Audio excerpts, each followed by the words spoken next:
Saudara lihat firman Tuhan.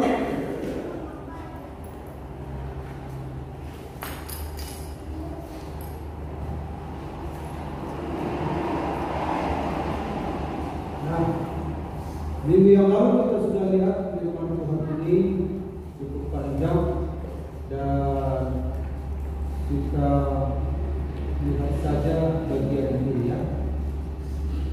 Orang yang baik mengeluarkan hal-hal yang baik dari perbendaharaannya yang baik, dan orang yang jahat mengeluarkan hal-hal yang jahat dari perbendaharaannya yang jahat. Tetapi aku berkata kepadamu, setiap kata sia-sia yang diucapkan orang harus dipertanggungjawabkannya pada hari penghakiman, karena menurut ucapanmu engkau akan dibenarkan, dan menurut ucapanmu pula engkau akan dihukum. Kemudian dalam Titus 1:16, mereka mengaku mengenal Allah, tetapi dengan perbuatan mereka menyangkal Dia. Mereka keji dan durhaka dan tidak sanggup berbuat sesuatu yang baik. Nah, ternyata tindakan mengaku mengenal Allah, tetapi perbuatan mereka menyangkal Dia. Rasul Paulus mengatakan kepada Titus, mereka keji dan durhaka. Ternyata itu sesuatu yang sangat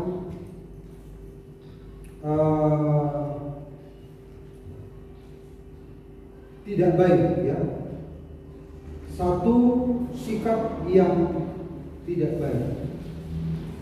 Dan Rasul Paulus menyebutnya dengan istilah yang ekstrim, yang kalau kita mungkin itu sesuatu yang kasar ya, terlalu tega mengucapkan itu. Tetapi Paulus mengatakan melihat tindakan seperti ini, dia katakan keji dan durhaka.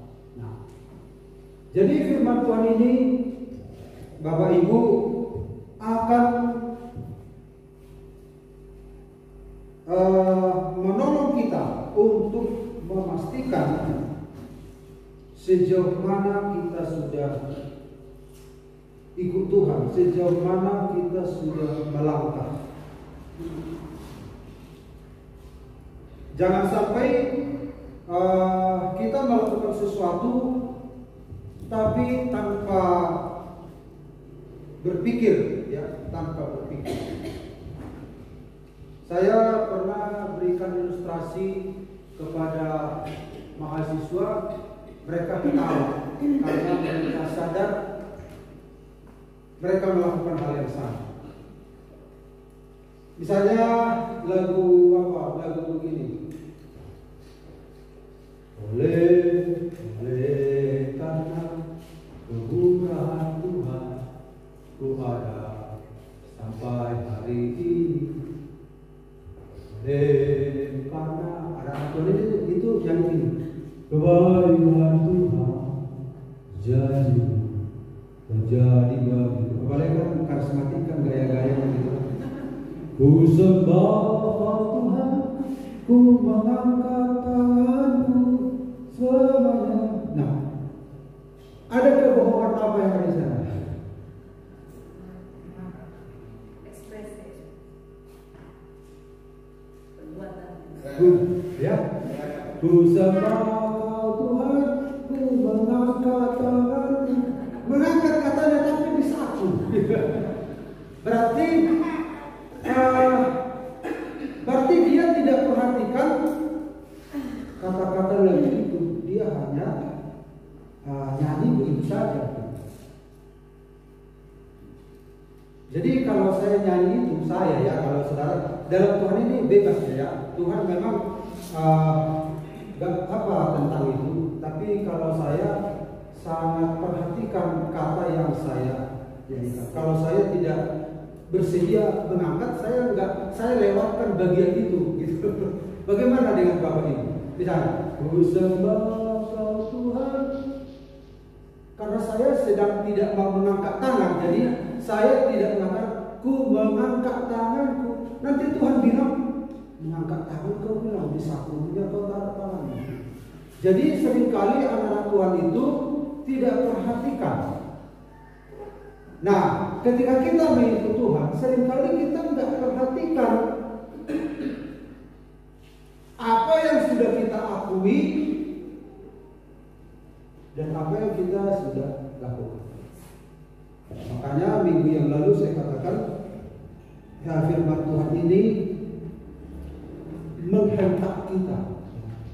Bukannya Tuhan tidak mengasihi kita, tapi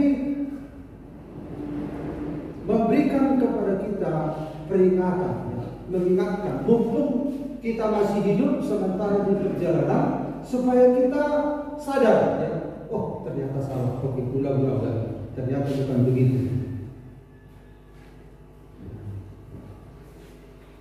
Bukan berarti kita sudah terlambat, bukan.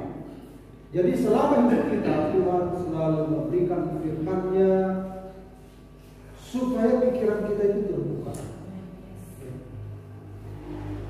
Karena seringkali anak Tuhan ini latah kan?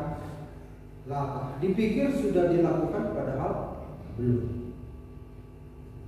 Nah, kalau minggu yang lalu kita berikan tema firman Tuhan, nah ini kita lewatkan saja. Ini tuntutan terhadap pengakuan kita. Jadi apa yang kita akui dituntut.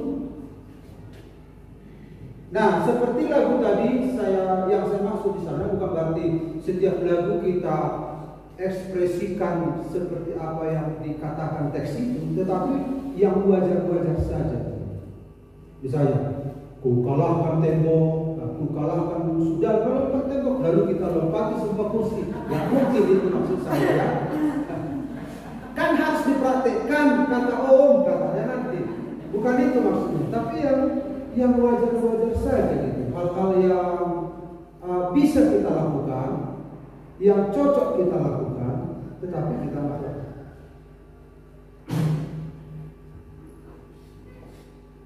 Itu sama dengan apa ya orang tersebut.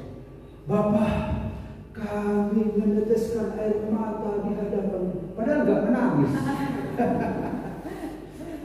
Karena terbiasa, kecuali dia sudah menangis baru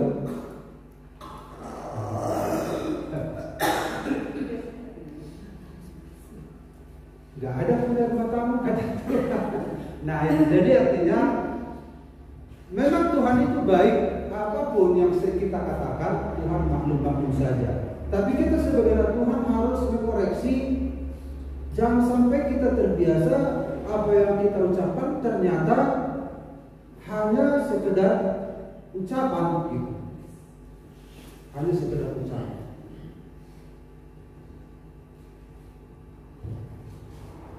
Jadi ini kita sudah mengaku nih. Kita sudah mengaku aku adalah anak Tuhan. Aku adalah anak raja di atas segala raja. Nah, ini sekarang dituntut untuk menyatakan diri. Ya. Jadi tuntutan terhadap pengakuan kita. Apa yang kita akui dituntut untuk seperti yang kita akui. Yang pertama kita lihat minggu ada, ya kita lihat. Kita nggak akan bahas semuanya. 3 pengakuan yang dituntut pembuktiannya segera. Itu ada ditulis dalam Alkitab. Dalam 1 Yohanes 2 kita sudah lihat. Ternyata Rasul Yohanes begitu dia mengamat-amati orang Kristen itu, dia mengamat. Dan dia menemukan ini. Nah, apa yang dia temukan? 3 pengakuan itu. Yang pertama, dan inilah tandanya bahwa kita mengenal Allah, yaitu jika kita menuruti perintah-perintahnya. Barang siapa berkata, aku mengenal dia, tetapi dia tidak menuruti perintahnya, dia adalah seorang pendusta dan di dalamnya tidak ada kebenaran. Barang siapa berkata, ternyata ada yang berkata, dan yang berkata ini pastinya adalah orang Kristen. Jadi dia sedang memastikan menyadarkan orang Kristen, barang siapa berkata. Rasul Yohanes mengembalikan apa yang dia dengar, pengakuan yang dia dengar dari anak Tuhan itu dikembalikan. Barang siapa berkata, tidak salah engkau berkata, tetapi coba dulu cek. Saya akan tunjukkan kepadamu bahwa kalau engkau berkata begini, maka harusnya begini, gitu ya. Jadi yang pertama kita lihat di sini, barang siapa mengenal Dia. Karena banyak anak Tuhan berkata, aku telah mengenal Tuhan, aku telah mengenal Tuhan. Jadi Yohanes memastikan, oke lah, barang siapa yang berkata mengenal dia harus menuruti perintah. Jadi kalau engkau berkata mengenal Dia tapi tidak menuruti perintah, itu berarti pengakuan itu tidak benar. Tidak benar. Lalu yang kedua, supaya ini nggak lama-lama di sini, kita lewatkan saja. Nah ini, satu waktu Bapak Ibu, bukti bahwa kita menuruti perintahnya, kita mendengarkan perintahnya, itu harus kita terapkan, ya, kita harus tunjukkan. Makanya dalam Alkitab itu mendengar sama dengan melakukan, ya, mendengar itu sama dengan melakukan. Jadi kalau dia tidak melakukan berarti tidak dengar. Itu menurut firman Tuhan. Kalau dia melakukan berarti dia dengar. Si Nuh diperintah Tuhan buat bahtera panjangnya 300 hasta dan lebarnya 50 hasta, tingginya 30 hasta. Buatlah itu 3 tingkat, buat bilik-biliknya, dan banyak lagi, ya. Bahannya dari mana, kayu apa?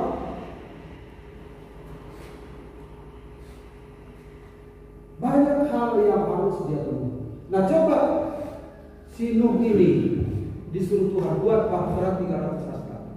Lalu dia bilang, lalu dia akal-akali supaya tidak terlalu susah, dia buat 100 hasta. Boleh saja jadi bahtera itu, tapi menurut Tuhan apa itu? Oke jadi, tetapi nggak sesuai dengan apa yang kukatakan. Misalnya lebarnya 50 hasta, tapi dia buat 10 hasta. Kau membuat apa ini? Bahtera-bahteraan atau kapal-kapalan atau bagaimana? Jadi sebenarnya kau lakukan setengah matinya kau mengerjakan ini, tapi nggak sesuai dengan yang ku mau. Karena kalau aku menyuruh kau melakukan sesuatu, aku tahu tujuannya untuk apa. Nah kalau begini yang kau buat gak sesuai dengan tujuanku. Nah, makanya saudara-saudara, ada ayat yang mengatakan Kejadian 6:2, lalu melakukan semuanya itu dapat seperti yang diperintahkan Allah kepadanya, demikianlah dilakukan. Jadi kalau kita mengenal Dia, kita menuruti perintah. Artinya penurutan terhadap firman ini adalah akibat dari hubungan itu, ya. Akibat dari hubungan itu, karena mengenal itu adalah ginosko, intim. Misalnya kita ini adalah api, lalu kita masuk ke dalam api, lalu kita keluar, kita kan jadi api kan? Nah begitu. Nah ketika kita jadi api, kita keadaan api itu berpindah sama kita. Nah ketika kita melekat dengan Tuhan, sifat karakter Tuhan itu melekat pada kita. Jadi kemana kita pergi, kita sudah melakukan hasil dari lekatan itu. Jadi menuruti firman Tuhan begitu, bukan saudara-saudara membuat firman Tuhan itu dari luar lalu kita turuti begitu. Tapi lewat hukuman itulah kita mendapatkan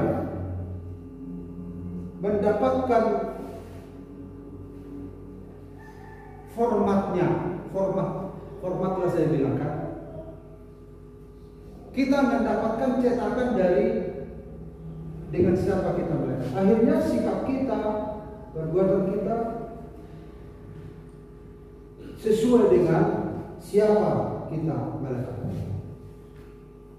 Nah, kalau kita berkata mengenal dia, melekat dengan dia, tapi yang kita tampilkan berbeda, berarti nggak melekat. Berarti tidak ada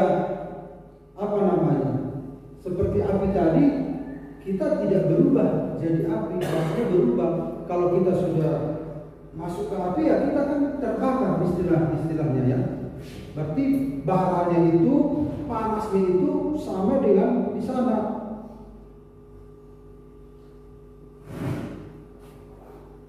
Itulah dulu tentang itu ya. Mari kita lihat Musa juga berkata, buatlah bait Allah 100 hasta, 50 hasta, kemudian buatlah mezbah korban bakaran. Ini di ditempah, bayangkan di padang gurun ditempah begini. Kemudian kaki dia ini dari emas. Karena orang Israel ketika mereka keluar dari Mesir, orang Mesir berkemurahan hati sehingga emas itu diberikan kepada orang Israel supaya segera pergi karena hukuman telah menimpa mereka. Anak-anak sulung mati. Atau lamahu oleh sumuni, atau ahai pemilahamu. Dia mau. Jadi kalau Tuhan sudah menjamah, apapun bisa dia lakukan. Akhirnya orang Israel menjadi orang yang kaya mendadak karena Tuhan yang membuat. Jadi masalah berkat, kalau Tuhan yang membuat, nggak kemana-mana berkat itu. Amin. Nggak kemana-mana. Tuhan yang membuat kaya. Jadi dalam satu hari mereka kaya raya. Jadi saudara-saudara, ketika mereka pergi ke padang gurun, lalu apa yang mereka punya diberikan kepada Musa untuk dibuat membangun bait suci. Mereka melepaskan anting-antingnya, mereka memberikan kain, mereka memberikan perak, memberikan emas. Ini emas tempahan ya. Mereka lalu Musa membuat mezbah roti, membuat mezbah dupa, membuat tabut perjanjian. Ini emas semua nih.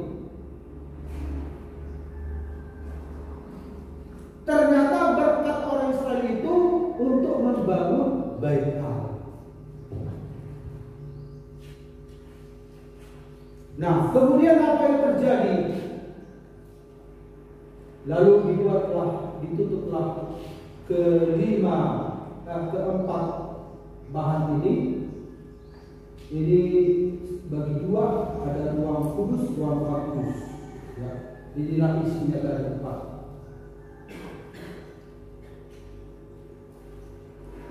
Dan apa yang Tuhan katakan? Coba kalau dibuat si Musa, buatlah Musa ukuran bait Allah itu ukuran 100 hasta, tahu-tahu dibuat 50 hasta. Atau dirubah ukurannya, atau misalnya ini buat dari perak tapi dibuat dari besi. Ya, biarlah Tuhan yang murah begitu. Atau yang ini, aduh Tuhan sayang kali. Kita buat dari perak. Tentu Tuhan tidak suka, tidak cocok. Sekarang kita mau menuruti apa yang Tuhan mau, apa yang apa yang Tuhan mau atau apa yang kita mau.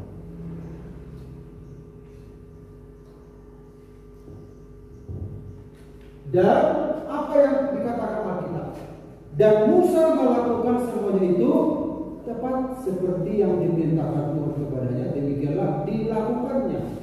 Kalau kita mengenal Tuhan, nah si Musa ini kan mengenal Tuhan di Gunung Sinai, dia kenal. Coba dia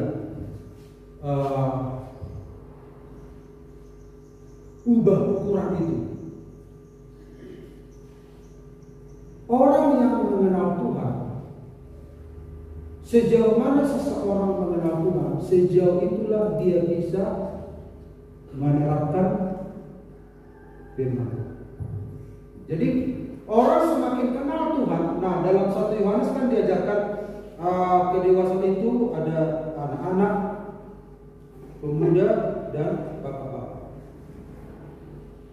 Kalau tingkat kedewasaan anak-anak ini masih apa? Ya, ngertinya bapak, maklumnya bapak.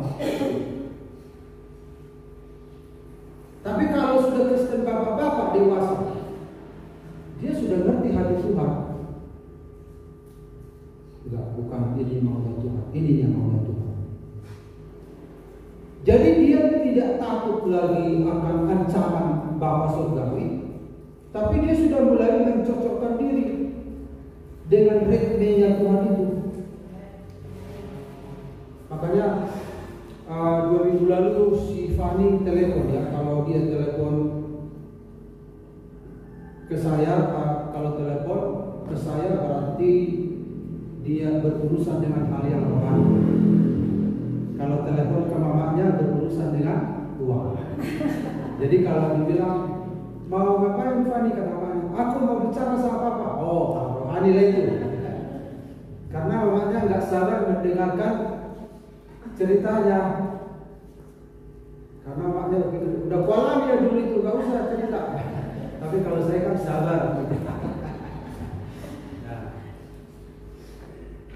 Pak, begini, saya di sekolah kita, saya berdoa, sepertinya, dia nggak bilang seperti penglihatan, sepertinya Tuhan itu membuka apa? Ya, dia melihat Alkitab, lalu Alkitab itu terbuka begitu, terbuka. Lalu ada suara dari dalam.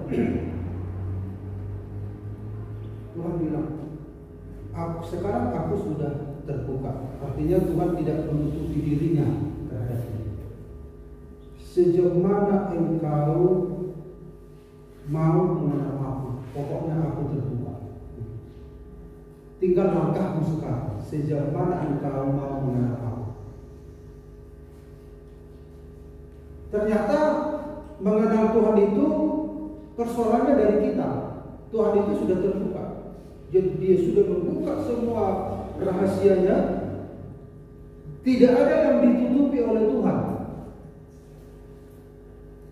Tergantung kita, sejauh mana kita mau mengenal dia. Nah, kadang kedagingan kita ini kan menjadi hambatan kita. Ternyata dari manusia sekarang, dari kita, dari orang percaya.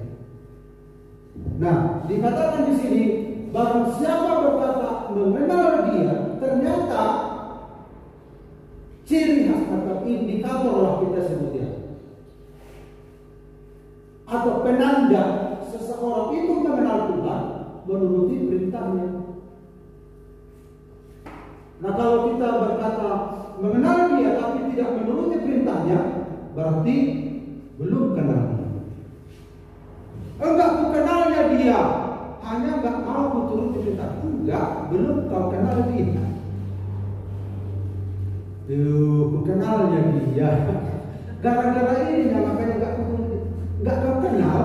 Enggak. Ya, artinya ketika kau turuti perintahnya, baru iya, sudah kau kenal dia. Apapun alasan kita, kalau tidak menuruti perintahnya, belum kenal. Nah, tingkat pengenalan ini bertingkat-tingkat. Amin.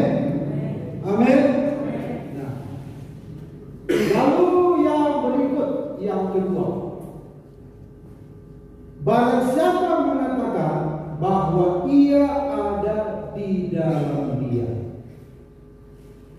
ia wajib hidup sama seperti Kristus telah hidup. Barang siapa mengatakan, ternyata ada yang mengatakan ini, dan yang mengatakan ini seringkali adalah saya, kita, iya kan? Aku di dalam Dia, di dalam Dia, di dalam Dia, di dalam Dia. Nah, Rasul Paulus sangat menarik, ya, dia menarik hatinya ini istilah di dalam Dia. Yohanes pun demikian. Di dalam Dia kita berakar, di dalam Dia kita bertumbuh. Yakinlah kita sudah ada di dalam Dia, di dalam Dia. Dan saya juga seringkali saya sampaikan kepada anak-anakku itu, kalau kita mencari celah dalam hidup kita itu banyak celah. Jadi kau gak usah capek-capek mengusir setan, saya bilang. Ada kalanya kita mengusir setan. Karena seringkali anak-anak muda ini, khususnya anak saya, kalau konsultasi, apakah karena ada celah dalam hidup saya sehingga saya diganggu setan atau pikiran saya? Jadi saya kutengking ini, kutengking dalam nama Yesus, dalam nama Yesus. Capek kau nanti dulu kalau mencari banyak kali kelemahan kita. Tugas kita bukan hanya untuk berperang. Ada masanya kita berperang. Yang namanya berperang kan capek, ya atau ya?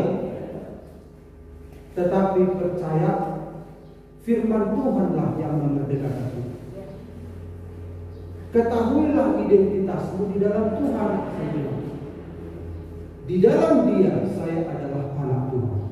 Di dalam Dia saya adalah murid Kristus. Di dalam Dia saya telah dimerdekakan. Di dalam Dia saya telah diterima. Di dalam Dia, di dalam Dia, di dalam Dia.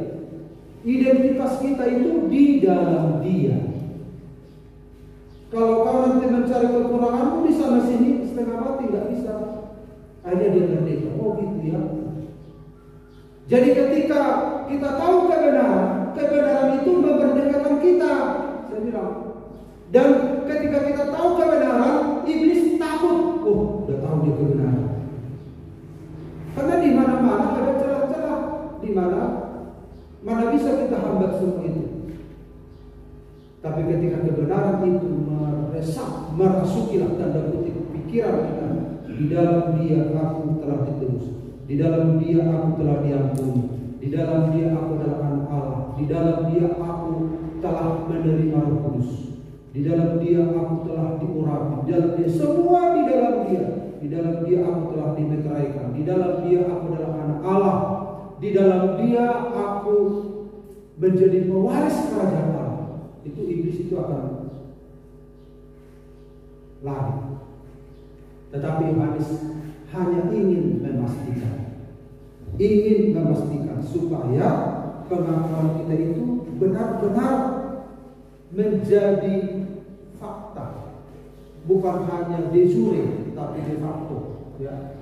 Barang siapa mengatakan bahwa ia ada di dalam Dia, apa selanjutnya? Ia wajib hidup sama seperti Kristus. Artinya ini berproses. Jadi kita harus mengacu kepada hidup sama seperti Kristus.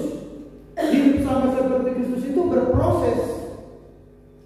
Di dalam Dia itu secara hukum, secara posisi sudah terjadi. Tetapi hidup seperti Kristus itu berproses. Ada acuannya. Makanya visi gereja kita itu begitu. Berproses. Jadi jangan takut ketika saudara mendengar hidup seperti Kristus. Susah kali standarnya orang GPDI para itu. Enggak. Karena memang itulah yang dikatakan oleh firman Tuhan. Nah, jadi barang siapa berkata di dalam Dia, maka hidup seperti Kristus. Jadi kerja kita hanya untuk mengecek ini. Kita cek diri kita. Jadi kalau belum pas seperti yang Tuhan mau, perbaiki. Bukan berarti kita menghindar. Wah, tinggi kali standarnya. Memang itu standarnya. Apa mungkin saya turunkan standar? Itu firman Tuhan ini.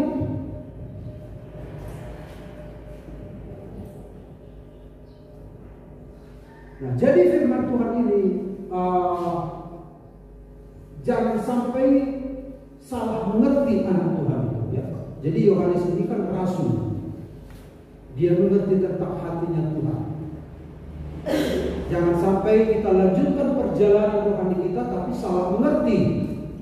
Nah, makanya diingatkan, mumpung masih hidup, barang siapa berkata di dalam dia, ia wajib. Nah, wajib.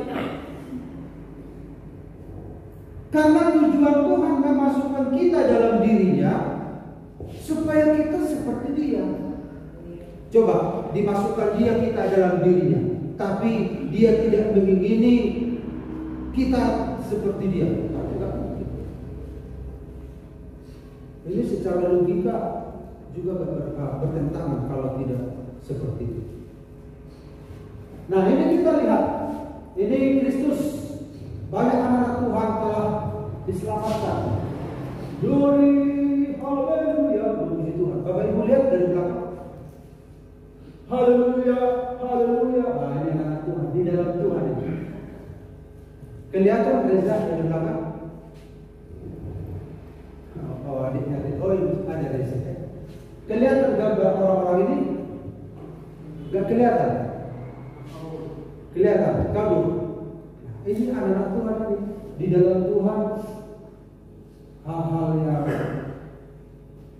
sukacita, pujian, penyembahan, damai sejahtera, mereka makmur di dalam Tuhan, ya.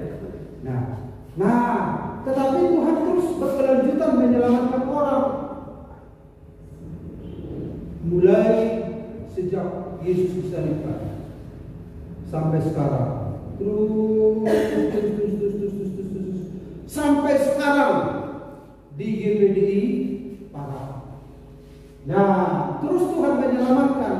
Contohnya ini, siapa ini? Hari ini nih terjadinya. Hari ini terjadinya ini. Tuhan panggil dia. Ketika orang ini percaya sama Yesus, secara posisi dia ada di dalam Kristus. Secara hukum Kristus dia ada di dalam Kristus.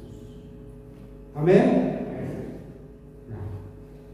Nah, setelah kita di dalam Kristus, kita harus menyesuaikan diri dengan ini. Kita nggak boleh bawa lagi habitat yang ada di sini.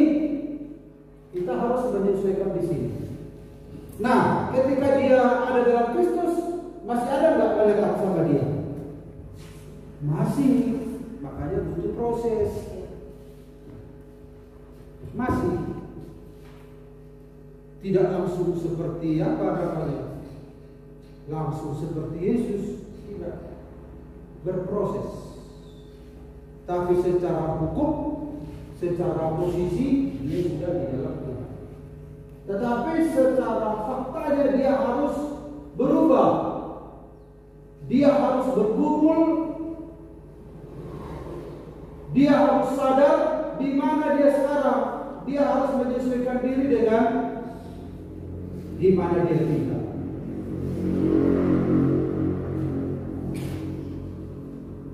Jadi kalau ada waktu pertama kali kami punya tab, Bapak punya tab entah dari mana pun.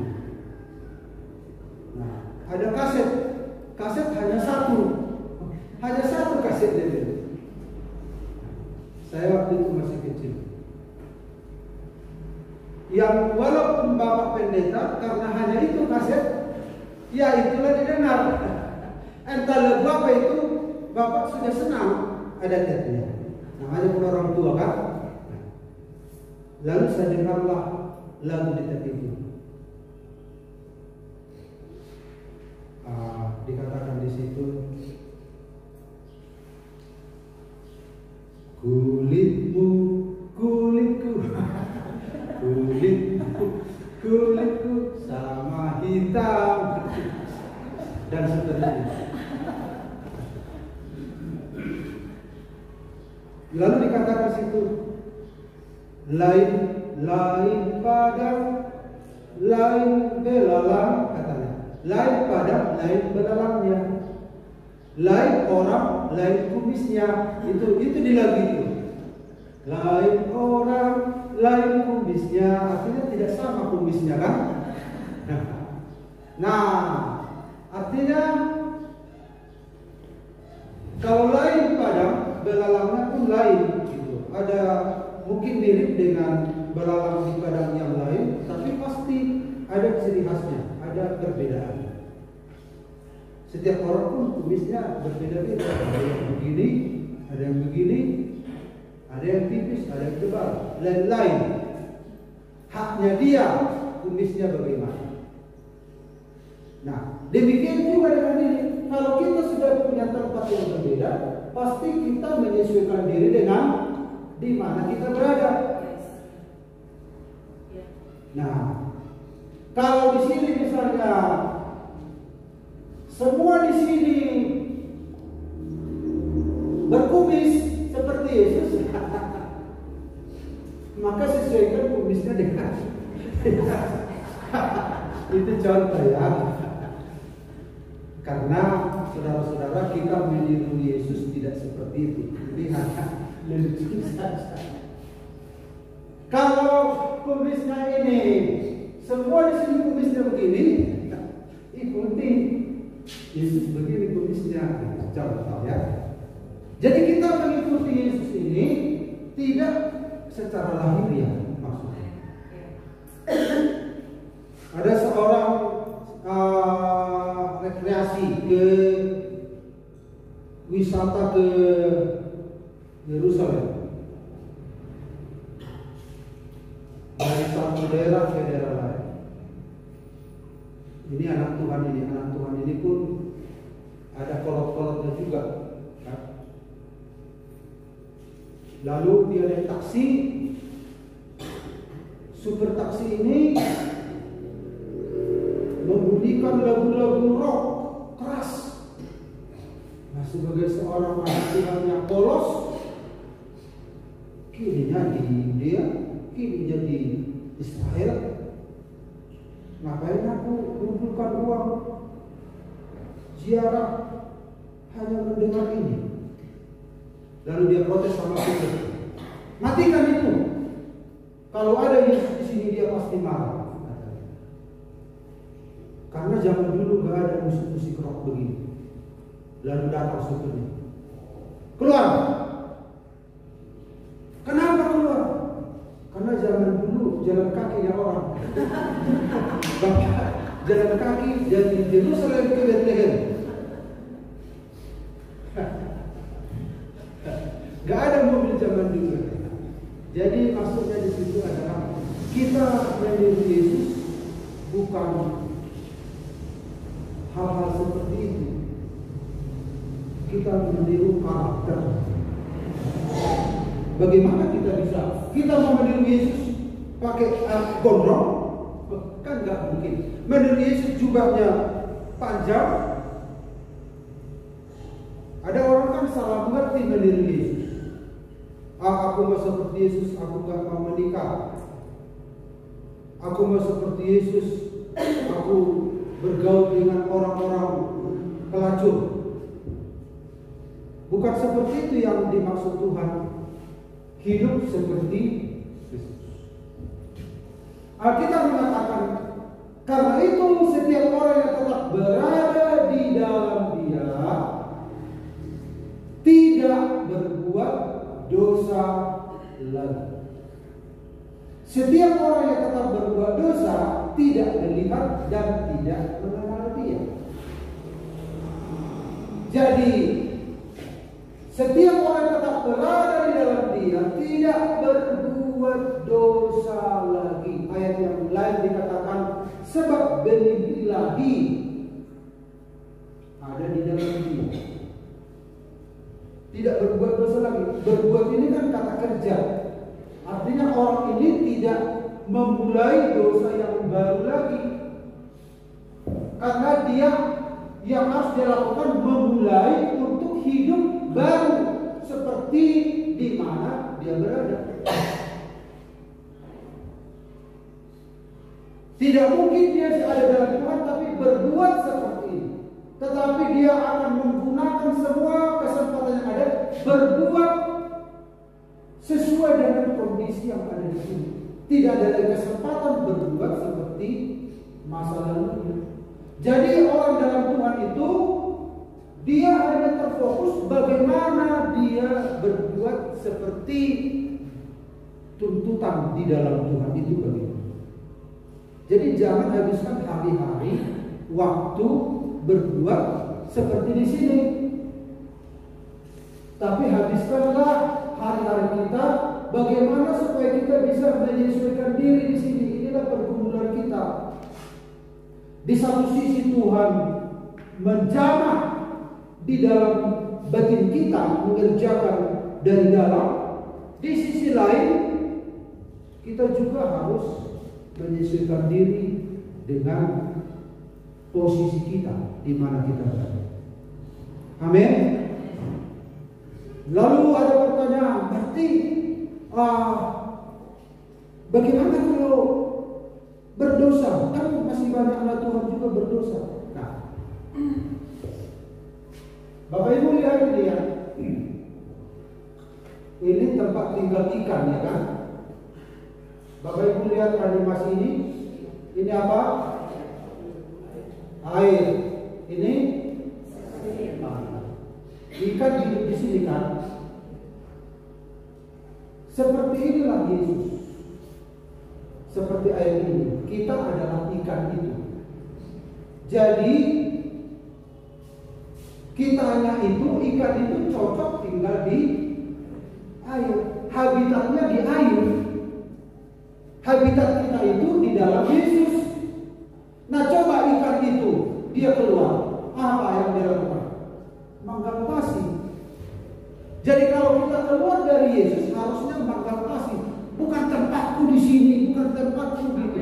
Amin. Tempatku ada dalam Yesus supaya aku tenang. Nah tapi kalau ada orang keluar dari Yesus tapi tenang, apa itu? Dan manggal pasir. Dan apa? Enaknya katanya. Berarti dia belum di dalam Yesus. Kalau kita keluar, kalau menggampas, puji Tuhan, berarti dia sadar di situ bukan habitatnya.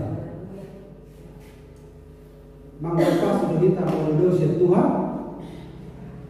Engkau menggampas, aladang habitatnya di sini. Segeralah masuk ke dalam. Kita kembali ke habitat kita. Amin.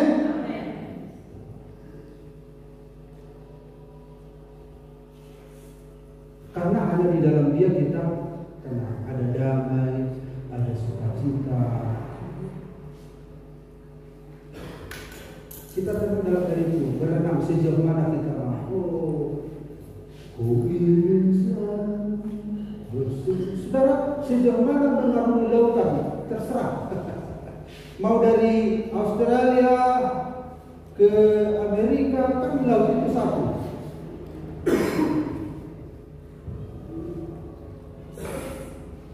Begitu juga kita dalam Tuhan.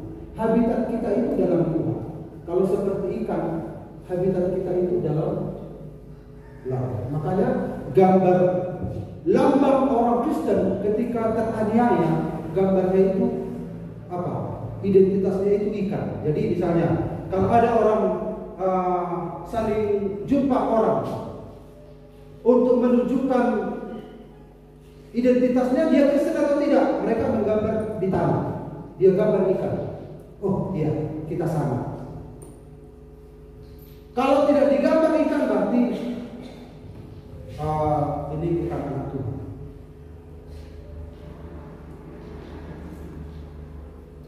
Iktus bahasa Yunaninya ikan. Iktus itu Yesus Kristus, lupa saya tiba-tiba ini. Itu singkatan. Jadi orang Kristen pun melambangkan dirinya seperti ikan. Nah, jadi kita harus ada di habitat kita. Kita harus ada dalam Tuhan, jangan keluar.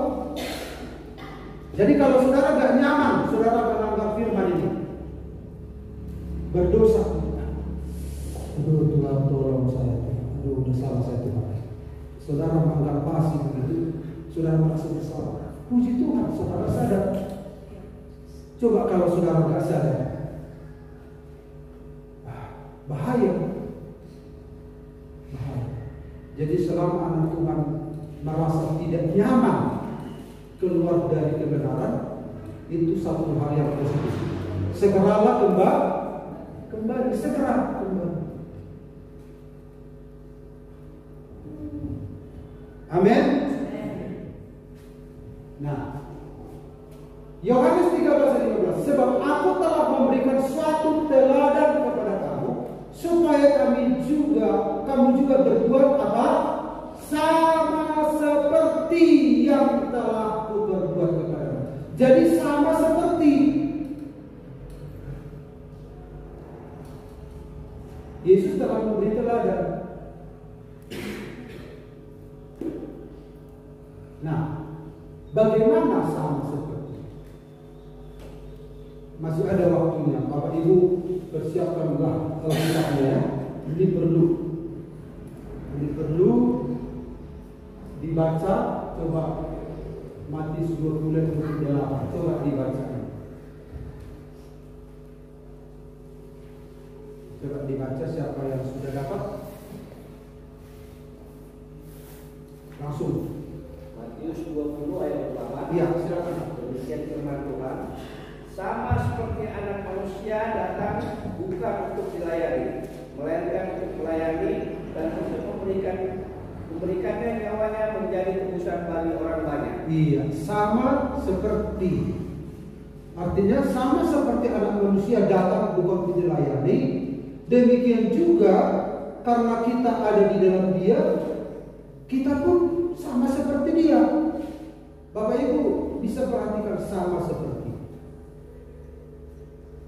Jadi anak Tuhan itu sama seperti Yesus, bukan untuk dilayani.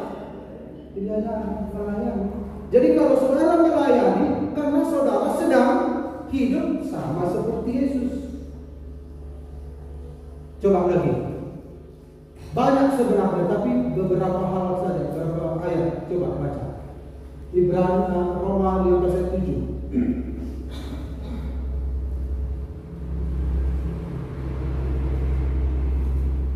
Atau saya tunjukkan saja semuanya, bersiap-siap ayatnya.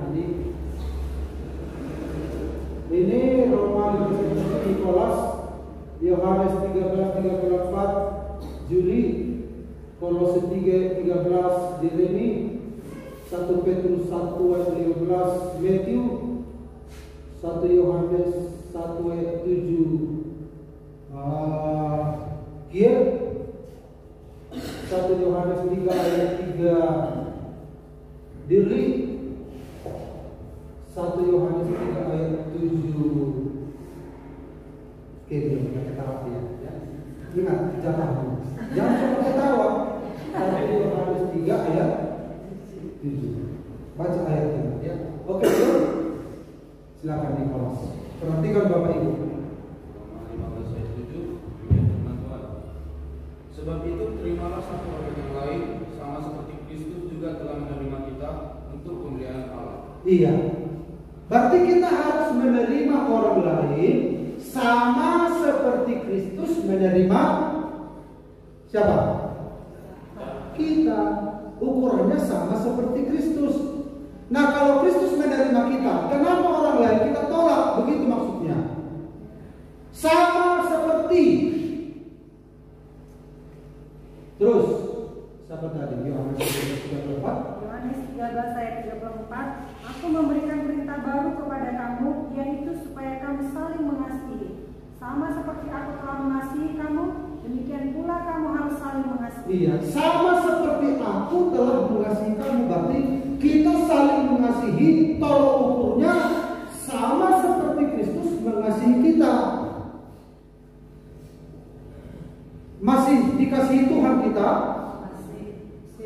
Sama seperti Tuhan mengasihi kita sekarang, begitu juga kita mengasihi orang sekarang. Karena kapanpun Tuhan tidak pernah membenci orang. Berarti sama seperti Kristus mengasihi kita sepanjang masa. Waktu kita lemah, waktu kita bandel, waktu kita juga lemah, waktu kita tetap dikasihi kita. Sama seperti Kristus mengasihi kita, seperti itu juga kita mengasihi orang lain. Ingat ini, sama seperti. Terus Kolose 3 ayat 13. Sabarlah kamu terhadap seorang terhadap yang lain, dan apabila seorang yang akan dinilai apabila yang seorang menampilkan terhadap yang lain, sama seperti Tuhan telah mengampuni kamu berbuat juga lah demikian. iya, sama seperti Tuhan sabar terhadap kita, demikian juga kita sabar terhadap orang lain. Perhatikan kata sama seperti Tuhan sabar. Jadi ukurannya itu tentang Tuhan sekarang, bukan tentang kita. Kalau tentang kita,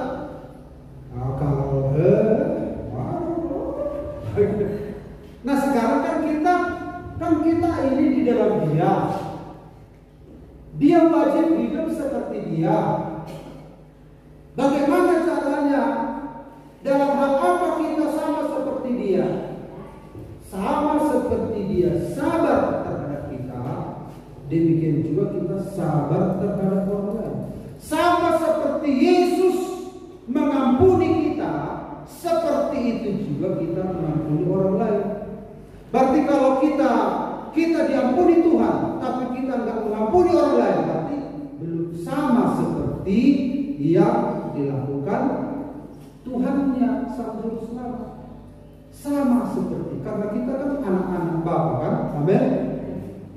Anak seringkali melakukan sama seperti yang dilakukan ayah. Kemudian lagi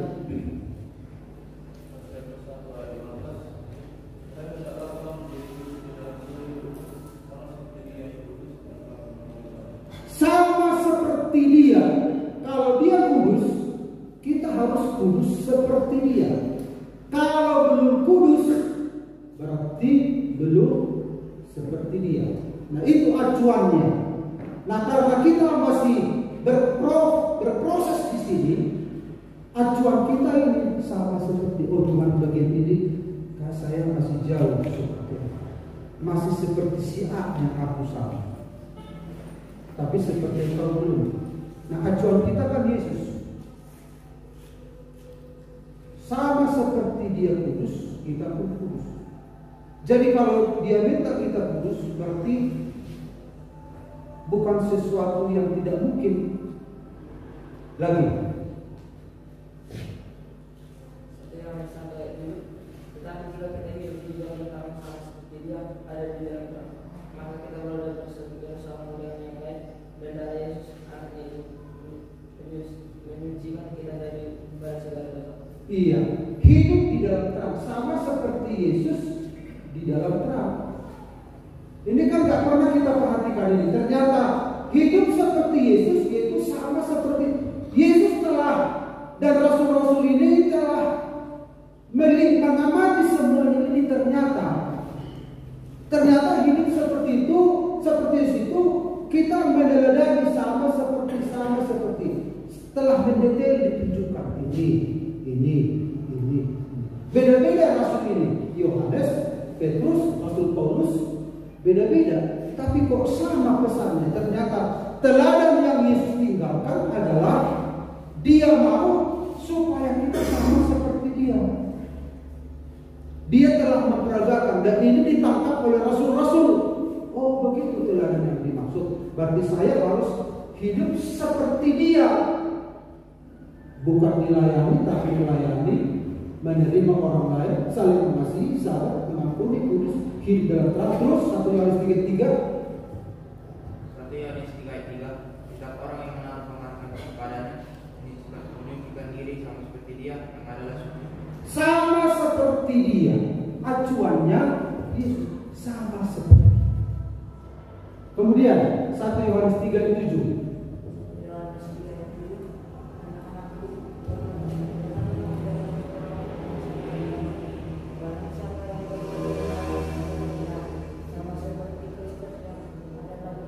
Sama seperti Kristus ada. Ingat sepanjang minggu sama seperti. Katakan 2-3 ya. Sama seperti. Ternyata begitu.